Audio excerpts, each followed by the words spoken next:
must constantly look at things in a different way.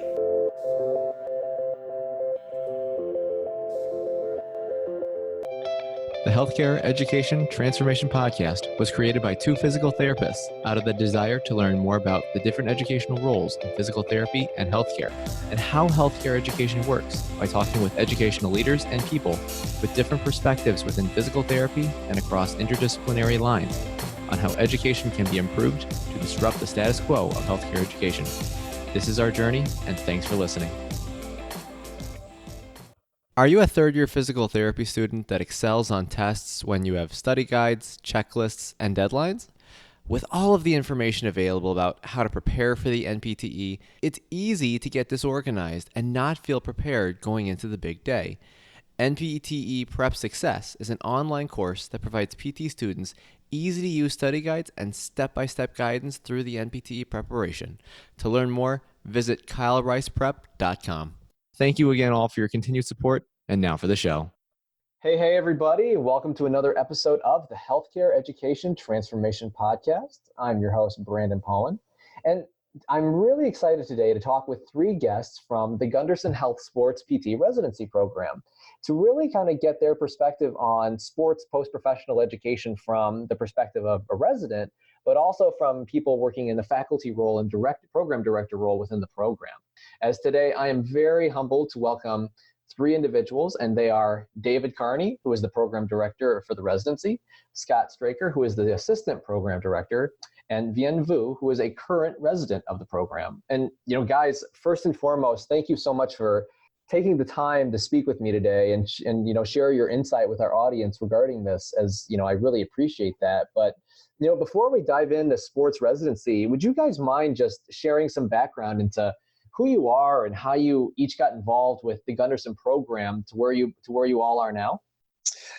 Yeah, Brandon, I'll start off. This is Scott, and I'll start off. I'm kind of the old man here in the group, and I've been a clinician since graduated from PT school in 1989.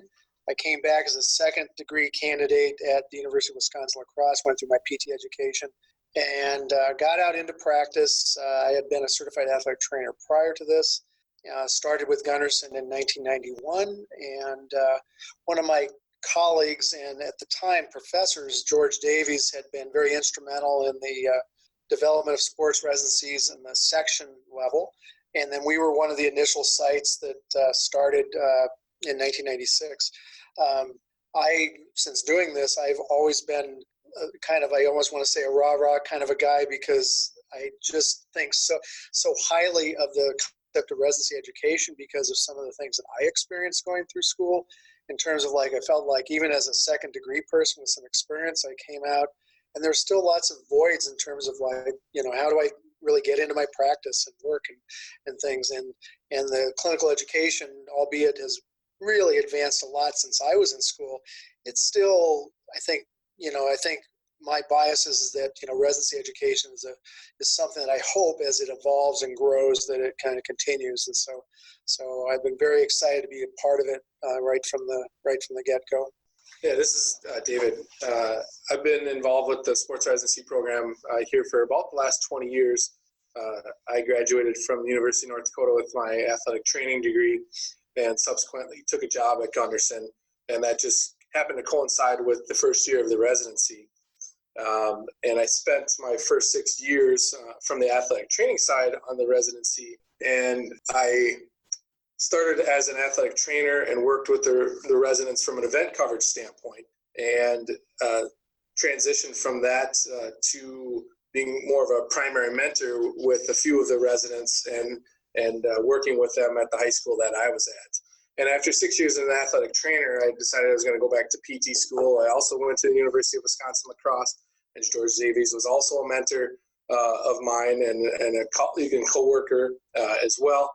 After graduation, I was hired back with Gunderson and started teaching within the didactic portion of the residency, teaching the lumbar unit and SI joint unit, and basically progressed from there to a role with mentoring, and then eventually started assisting with more of the emergency medical response, practical examinations. And then in 2018, we started with the associate residency director position, and I started with that position and was assisting Scott then with the administrative duties. And then more recently, in January of this year now, I've transitioned to the residency director and have been lucky enough to have Scott stay on as my associate residency director.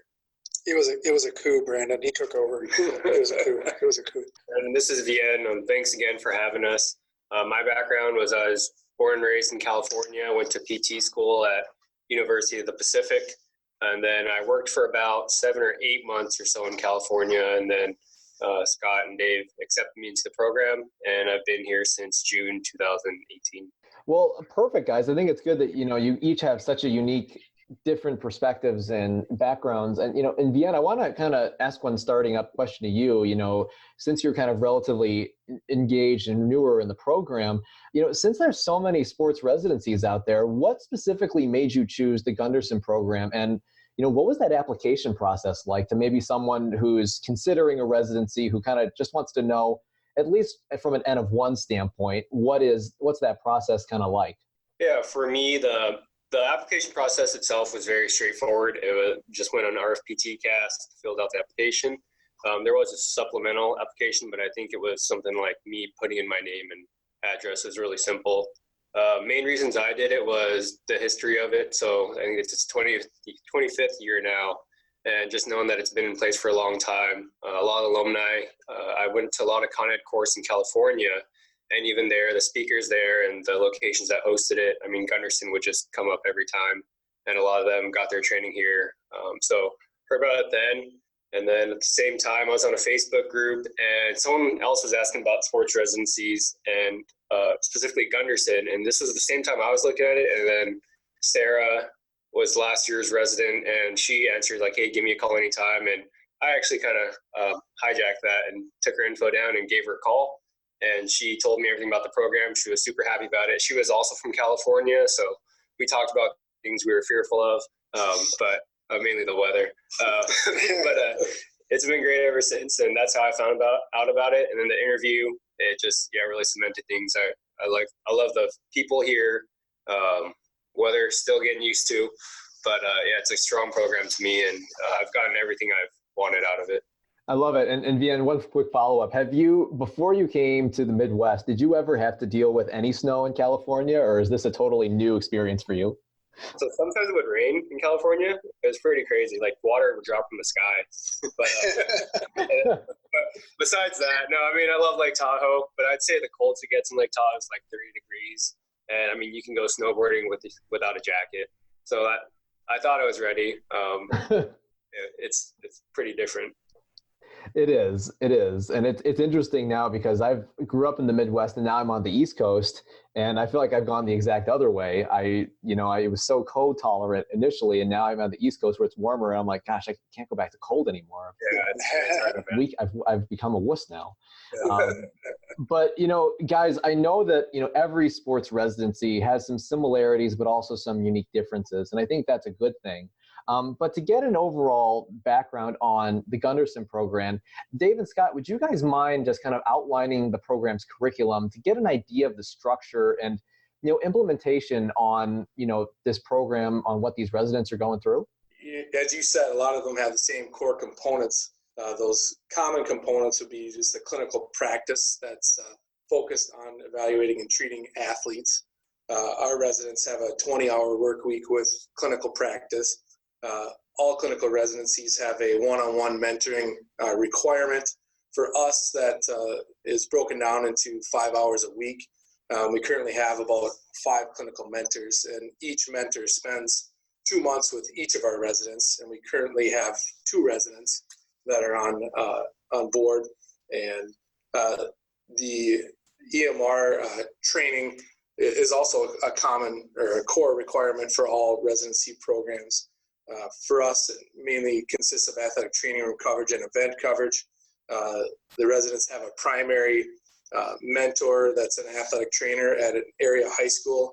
And in addition to that, have access to Summer Northwoods League baseball team that consists primarily of Division I and Division II baseball athletes. They also have some access to a Division III university that we cover in the area. And lastly, the other common requirement is the didactic instruction. And for us, that consists of 1 4-hour session of a week of lecture and lab. Our didactics are based off of the description of residency practice and cover upper extremity, lower extremity, spine. They include biomechanical assessment of gait, throwing, golfing, biking, and sport-specific testing. Some of the other practice areas or curriculum areas include, for us, that set us apart, our residents are teaching assistants within the University of Wisconsin La Crosse with their primary musculoskeletal instructor, Paul Reutemann. And the residents have to digest the information at a higher level in order to be able to teach that information and discuss, obviously, the upper extremity and lower extremity curriculum with the students. In addition to being the TA, they're also teaching at least one lecture per semester, and they have the option of teaching additional topics or areas of interest, and there's some flexibility with that and can work that out with the primary instructor. Lastly, we also have a research component in which our residents design a research program, take it through the IRB process, recruit participants, and then hopefully collect their data within the year that they're here and start their statistical analysis with the hope that they'll be presenting at a national conference. And typically our residents are presenting at the combined section meeting of the APTA. And Brandon, if I can say this too, it's been kind of an interesting ride, so to speak, with, just over time. This is our 23rd year that we've had a residency program, about 20 years for being accredited when we first started the accreditation process. But the curriculum, speaking to that, really has evolved over time. It was very interesting to go through our first accreditation visit, and the demand for residency education in general for the curriculum has to be advanced. It can't be entry level. And at the time when we first did that, you can imagine, so what constitutes advanced curriculum? And our concepts, the foundation that we set forth that's still pretty much in place, but it's evolved, obviously, we always update our information, is that we have the core where they're teaching, and that's from a universal year in, year out feedback from the residents. That's a highlight. They enjoy the teaching. They enjoy interacting with the students. But the concept with the curriculum thought process is that they were going to go back in and listen. They aren't just teaching, but they listen to their primary instructor. Most of the time, the majority of the time, they haven't had this individual, Paul, as their primary person. So they're still hearing entry-level education, but they're listening to it just like you or I would be at a continuing education course as they're now experienced. So they're seeing patients, so they're able to listen to this content and still be able to think advanced questions, be able to participate in the lectures, and then be able to obviously have that interaction with the students, which helps it evolve.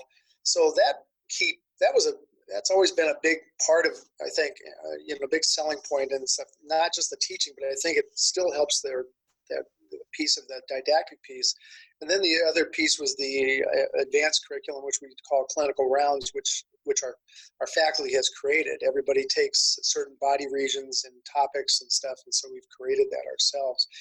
And then in addition, over the course of the year with feedback from the residents and graduates, we've expanded to include like the review course that the sports section provides for the SES. There's a complete review of that, and then we obviously have other curricular components that we've added in, an exchange program with the Vail program, an exchange program currently with the University of South Dakota, and then they have visitation at other sites that they're doing too. So I'd like to think, in fact, I'm kind of jealous every year when the residents trottle off to Vail for 5 days and they get to see things at Vail that they aren't able to experience at our place. And then the Vail residents come to our place for content that they aren't getting there. So it's kind of fun. So that's just I guess my point is that everything that Dave said is exactly spot on. That's exactly spot on. But over the course of time, and I think this is true for all of the accredited programs, we have to be responsible to maintain the quality of it, expand with the times, keep current with the literature and the evidence, learn from our current residents and stuff like this, and get feedback, and then progress. And it needs to take place on a year basis.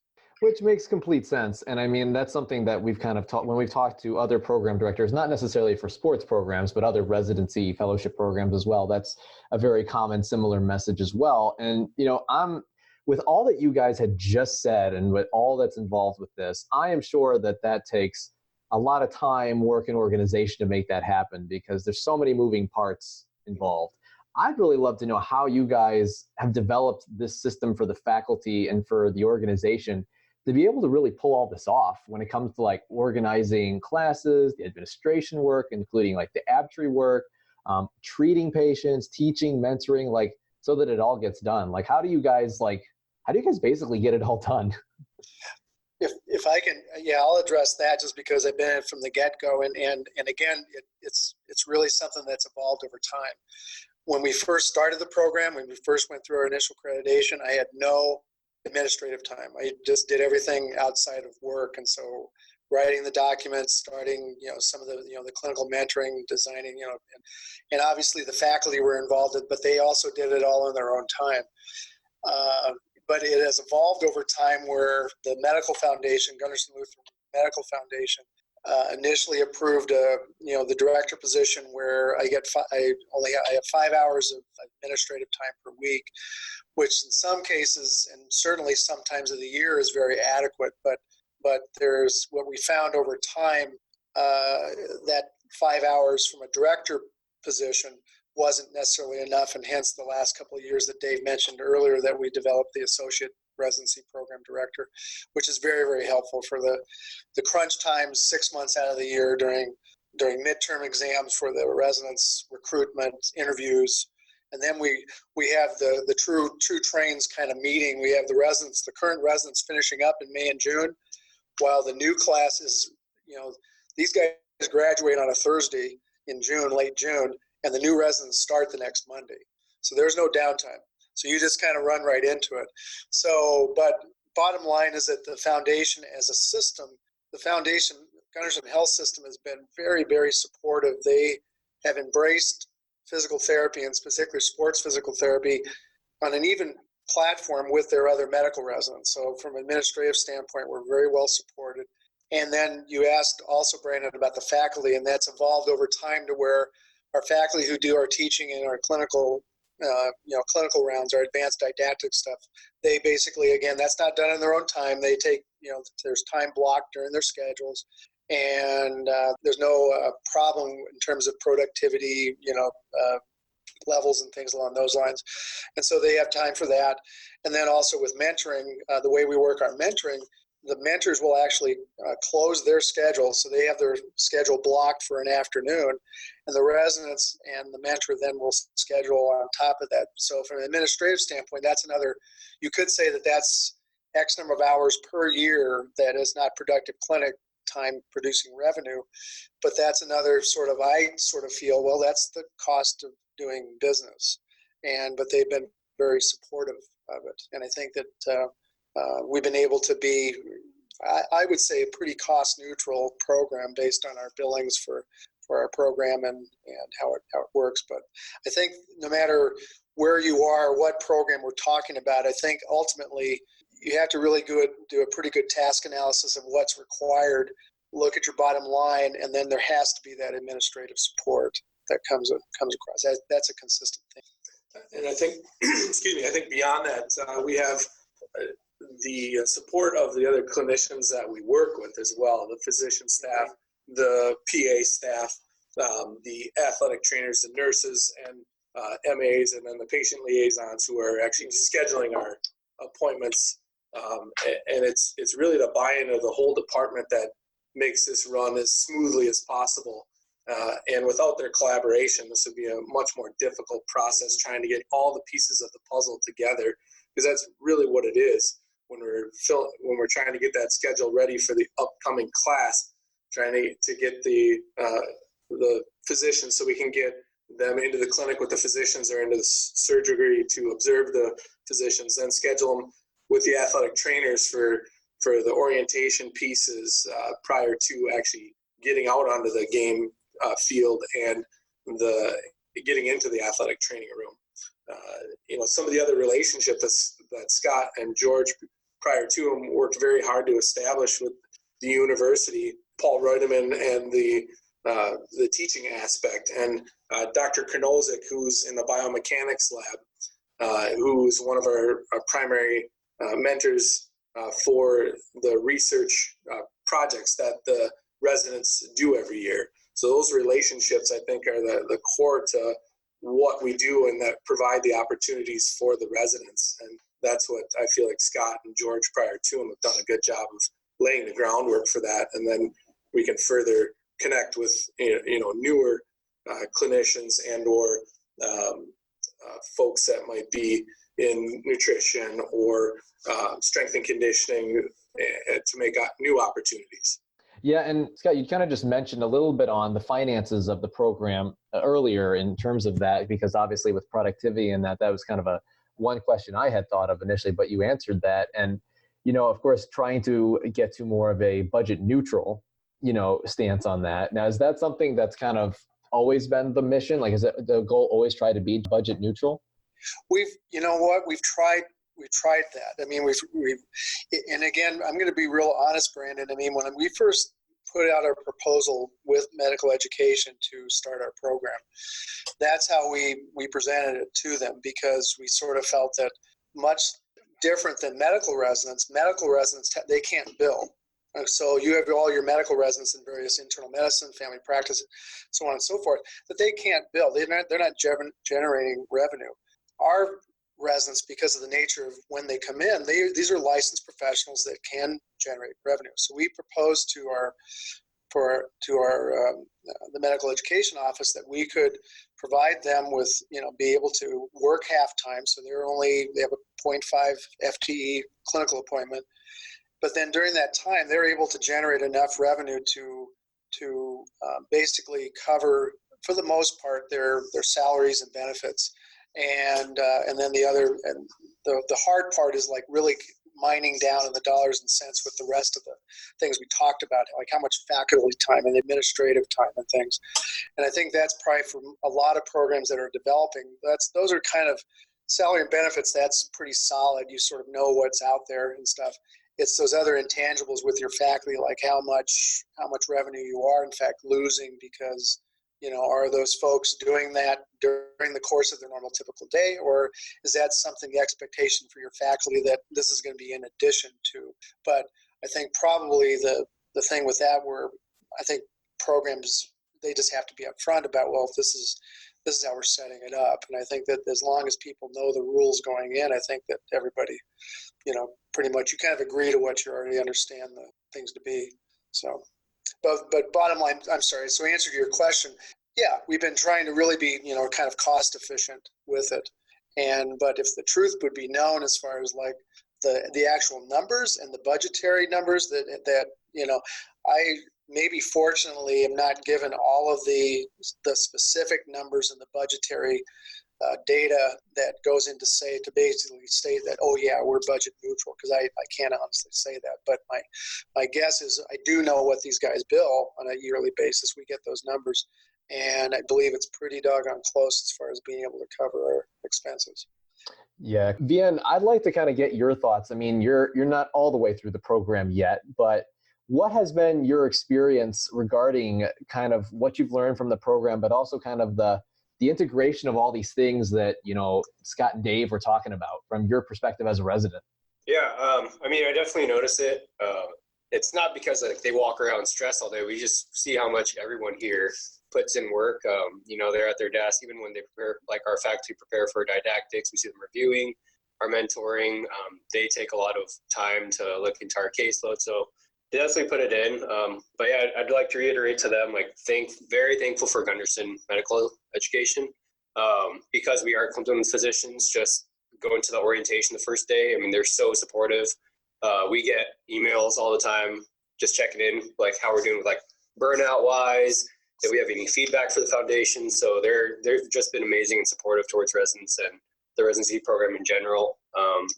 But I think a lot of it has to do with just the culture here. Again, it's been a program that's been around for a long time. So everyone knows that this is a learning institution and a learning program. So Dr. Karnozik, he's the main research coordinator at UWL, as Dave mentioned. And I mean, he mentors us on his free time. I mean, he's so busy as a chair now, but he's so enthusiastic to get us involved in research and get more people excited about research. So he's very supportive with that. The faculty here, everyone knows this is a residency program and it's been here a while. I'd say like if I had to average out everyone's career experience here, I think everyone's been here for at least 10 to 15 years on average. So they know the culture they're walking into. And they know it's a learning clinic, so they know it's expected of them, and we're very grateful for that. So it's not like we take it for granted. We see the work put in, but it's been a seamless integration just because I feel like, they know this is a residency program and everyone comes here to learn for the most part, in addition to our normal responsibilities. Yeah, and Vian, one follow-up to that, going with what you've kind of gone through the program at this time, what have been like the top 2 to 3 things that you've learned from doing this program that's really changed how you are and are going to be as a clinician? That's a good question. I'd say the first one is just, I mean, we say it all the time, but it really is, you need to work as a team. We're very fortunate where the athletic training office with the people we work with every day, and the physician office is literally each a minute walk for us. And so we can go back and forth and talk to patients and about patients that we have questions on. So I think that's very important too.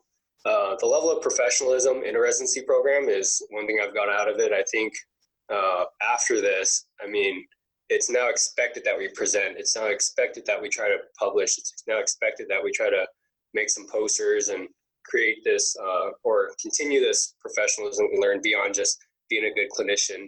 Learned a lot about that too. And then now there's just so many little things in the program we learn, like, for example, Paul Rudeman. I thought I wouldn't like the academic side, but I think the first lecture I gave was pretty rough, what I felt like, but his feedback was amazing. And I felt like I got 100 times better from learning all that stuff. So, and on that side too, I think and Scott, Dave, and Paul, and everyone on the back end of it, they're pretty transparent with us, and they tell us, what they're working on. So it also gives me a clue to see what it takes to make a residency program, why DPT entry-level education is so difficult to figure out, and it's just not easy. So I think all those together, it's not 3, but I think all those together, it's just been so valuable, learning what I expected to get from residency, but also the back end of how to make education work. Yeah, no, I think that's great, because I'm sure you've learned a lot more on top of that as well. But I think that's great that they're kind of that expectation of taking another level of your career rather than just clinical. So getting involved in leadership and contributing to the profession in some way, I think that's ultimately fantastic. And guys, you kind of talked about this a little bit earlier, but I want to kind of dive in because I understand that some programs listening may not have the interprofessional education opportunities or that close base as you guys perhaps do. But what would you guys recommend to other post-professional programs if they're looking to kind of improve their interprofessional education experience for their residents? Like, what are some tips that you guys would recommend to help improve that aspect? Yeah, Brandon, I'll kind of speak to that. I had the opportunity to help and assist in the development of an orthopedic residency down in the Scottsdale, Phoenix area about 2 or 3 years ago when they were going through their development. And they are fully accredited now as an orthopedic residency. And they had that issue. This is a large private practice network down in that particular area.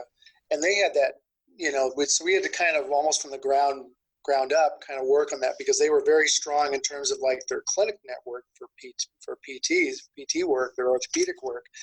But in terms of those outside areas and stuff, they needed to, and what we needed essentially, I think the big common thread was communication and building off your relationships. There was a lot of people that, like in that particular instance, it was almost like people that they knew, clinicians that they knew, other professionals, whether it be athletic, like in sports, like athletic trainers, whether it be the doctors, the physician providers, family practice, sports orthopedists, things along those lines.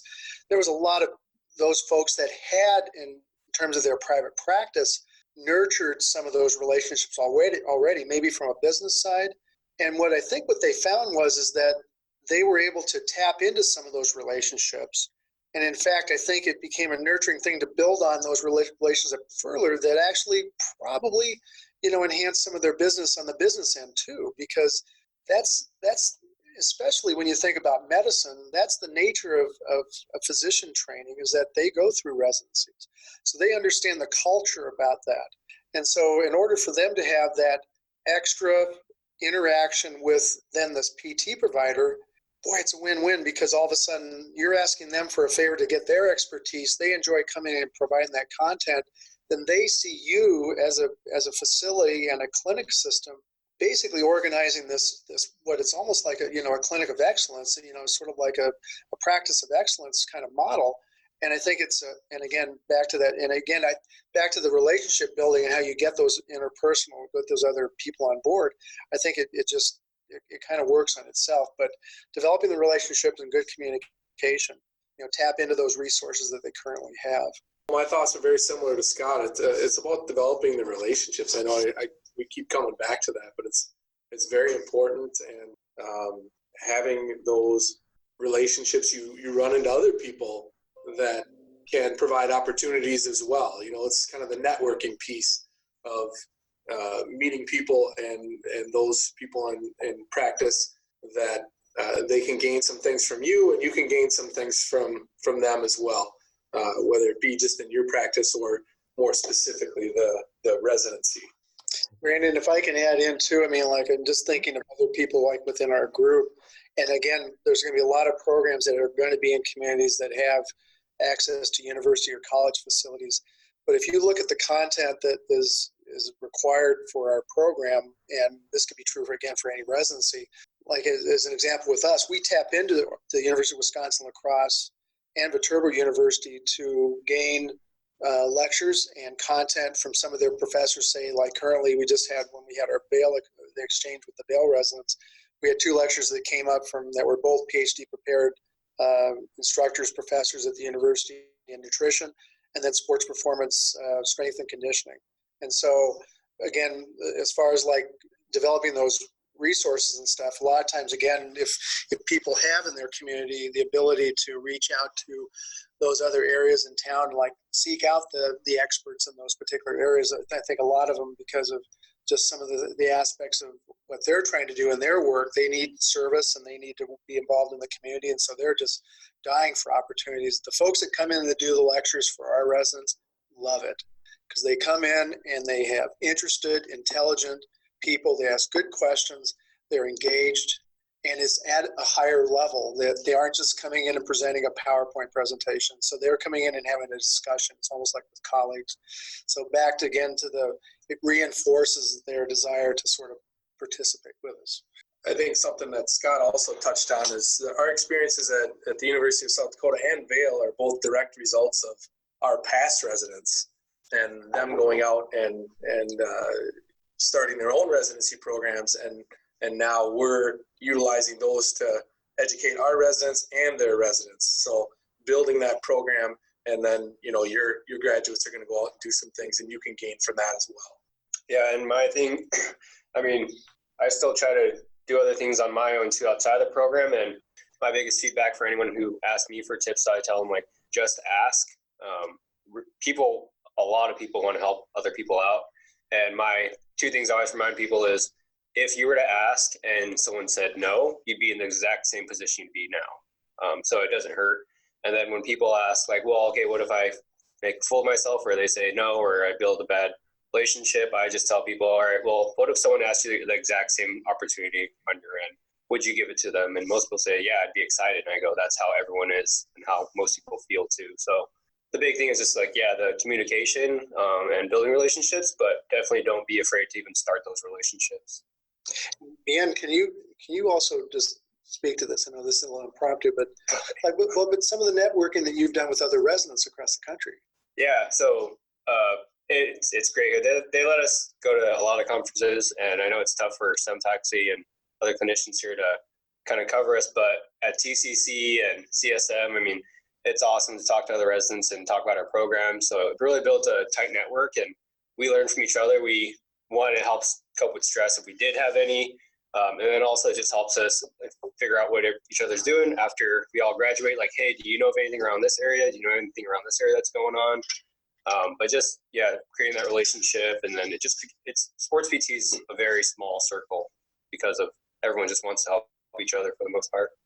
Well, it sounds like it's becoming so more interconnected and intertwined the more I just talk with you guys, just learning the experience, and that's all available, which I think is good. And, you guys had talked a lot about, a lot of this earlier, and I'm just curious if there's any differences that you'd recommend, if there's any specific additions you had, because I know a lot of programs, one thing that can be tough for sports programs specifically is really getting solid team affiliations to be able to provide that kind of experience for their residents. Now, I know your guys' situation, that's kind of taken care of, and you guys have kind of achieved it to what you guys have now.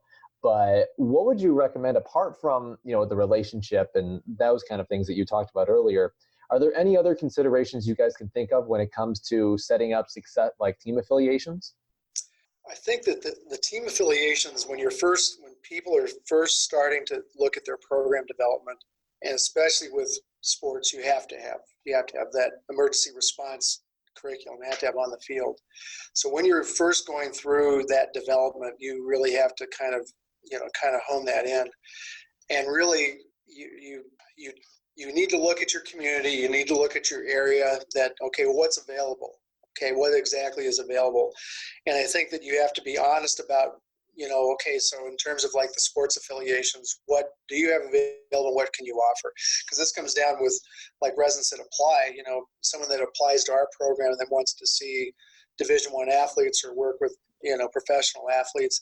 That's not going to be us because we don't have that capacity in our community to do that. But so I would say that if programs are developing, it still boils down to, Brandon, the idea that they have to, if they don't have an affiliation, if they have an idea that they want to start an affiliation, like with a certain team or a certain group of athletes and stuff, they need to start discussions probably early in the process, but go in with really good idea about what the goals of, what the cost benefit, to these programs and stuff. Because I think that if they go in, if you talk to a program and they look at it as sort of a symbiotic relationship where, they're going to take on a resident that's that's part of the selling point, they're a trained clinician that is going to provide them with some hands-on work with their athletes, in some ways very skilled work, and especially in the training room. And then on top of that, so they're going to get that benefit of having an extra set of hands. But then on top of that, then their responsibility is that they're going to have to, basically manage some of the mentoring for their emergency response. But as long as that, again, you kind of get that over and tie it, be as specific as they can be. So you're going to talk about the demand. Are there any costs involved? Are there, in terms of equipment, obviously malpractice, all of those things and stuff. And that's usually all the things that the program handles, up front. Can I use a specific program as an example for someone that started? Yeah, Peter Ames, who's the director of the Fairview Sports Medicine or Sports Physical Therapy Residency up in the Twin Cities area. They have started a fellowship in hockey. So, professional or hockey fellowship for resident graduates, or for people that I believe that think their requirements are that people are trained in emergency response, like with an ATC. They now have, but they've gained those relationships with, I believe, both the University of Minnesota and the professional Minnesota Wild up in the cities and stuff like this. But again, that took time. And it took development with, through Peter's efforts in order to nurture those relationships and then basically, sell it, to the program. Yeah, and I can only imagine how much time and effort that took, not even from just the relationship building, but also the logistics and then accreditation. I mean, gosh, that just makes me kind of anxious just thinking about all that work. But yeah. But it's better now than it was. Yeah. I mean, if you're going to touch on accreditation, the initial accreditation, we were the second program that was accredited after West Point. So we were the second sports residency, and our accreditation document was probably about 350 pages long. And the way that it's designed and some of the changes with ABPTRFE that's come up, it's very much more condensed. And I would say probably our reaccreditation document will probably be a little bit closer with all the evidence and things like that would be probably closer to 100 pages, maybe 125. So it's really cut down quite a bit. So still a lot of work. I'm not going to lie. That's not easy. It's not an easy thing to, kind of to complete, but easier than it was. Well, and guys, going back to going through that, because I know we were just kind of talking about accreditation a little bit, and I recognize that every program is going to vary based on in a system, and there's so many facets of getting started in accreditation depending on the program. But in general, how would you guys recommend to another group of clinicians or educators that want to create a sports residency within a health system to start one? And what overall advice would you give to them to really be the most successful in developing a really successful program?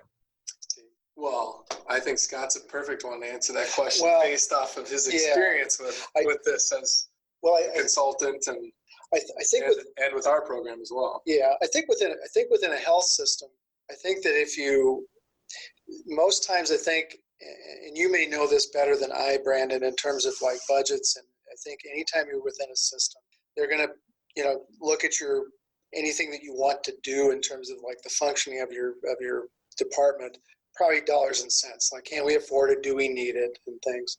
And the way that we approached it, and I think this is successful can be successful with other programs, is that we based first off we had a need at our facility that we could have potentially, at the time when we first started the program, we could have potentially advertised for another PT position or a half-time PT position and stuff. So there was a need in terms of our clinic practice for an additional provider for services. It wasn't just an extra, So we were able to again write up a proposal, and this goes back to anybody that's going to be starting this. If they go to their administration, they look at the guidelines that are put forth by ABPTRFE as far as the accreditation. They look at, okay, so this is our clinic, this is our billings, this is what and I think that they probably have to answer that question though, is that do they have the capacity within their current need in terms of providers? Is there enough work? Is there enough patients out there that they're going to have the correct patient population that they need to see for their particular program, their residency? And, is there a demand enough that they're going to be able to utilize that person? Okay, so if you're going to bring this extra provider on board, you obviously need to have their schedule filled and things along those lines. And so that's probably the biggest thing. And then it's just a matter of like, looking down at the specifics and the nuts and bolts about, as far as like the salary structure, what are you going to be offering in benefits, and so on and so forth and stuff. And I think that, but as far as going in and talking with your health system, with your administrators, I think they really have to go in and sell it from the standpoint of like, yes, this is very doable from a clinical aspect. We can use the coverage, we need it. I think also definitely emphasize the high points. The high points in terms of, well, what does the clinic get? What does your staff get in terms of like, if you create this program, what's the benefit? And for us, the benefit is that we have clinicians that come on board that are working with us as faculty. They stay engaged, again, back to the smart, young providers and stuff. I'm hitting him, by the way. Strong, yeah. The young providers and stuff that keep them current. And so you can sell that to your administrators that this is going to be an ongoing professional development for your entire faculty and staff. That essentially that your money that you're going to be putting in and supporting that is going to come back in spades in terms of like, the patient, staff satisfaction, longevity, people staying within your system. And I think that's true with us. We lose very few people as far as like people leaving, some that's just natural and stuff, but we have a lot of people that, as Ben mentioned, that have been here for, 10, 15 years. But that's another selling point right from the get-go is that development piece. And then I know from a standpoint of recruitment, guess what? If you have a very vital ongoing accredited residency program, and then you are seeking additional providers that come on that perhaps you need some additional expertise in an area. And if they see that you're a center for, excellence in terms of like providing that residency education, that's going to be another feather in your cap to be able to use as a recruitment tool. So all of those things are going to be able to be presented at that initial window where you're going to go into administration and try and sell your program. So I think those are things off the top of my head. And I think there's a trickle-down effect as well to our community. Because of our sports residency program, our residents are out in the community. And the high schools that they're serving know them well. And it's another, I think Scott mentioned this earlier, but it's another set of hands that they have at their disposal to serve their athletes and their athletic population within these communities, as well as the community events that they help organize and cover while they're here. So it's not only, from an administrative standpoint, but it's a selling point to the community and a bit of a PR reach for us to have them as well. They're out there selling our services in addition to serving the communities that they're in. Yeah, and it just seems that you guys are really trying to get at the triple aim there pretty much with getting all those things down, with really trying to get access and cost and really just making it kind of a win for everyone. And access to healthcare is one of the largest issues facing both providers and patients, as millions of people worldwide lack timely and affordable access to healthcare. Anywhere Healthcare, a telehealth platform, is a simple, low-cost option for providers and patients that eliminates the barriers to access to all kinds of healthcare. To find out more, check out anywhere.healthcare, which is available on our show notes. And if you use the code HET in all caps when you email to sign up, you'll save 25% off the total cost. Thank you for attending class today, and we hope that you learned something and gained value from the content. If you'd like to schedule office hours with us, feel free to add us on Twitter at HET Podcast, on Instagram, HET Podcast, on Facebook, the Healthcare Education Transformation Podcast, and the homepage, healthcareeducationtransformationpodcast.com. And for those of you following along in the syllabus, extra credit can be obtained by liking us, sharing us, and leaving a review. Let's continue our journey up Mount Educational Success as lifelong learners.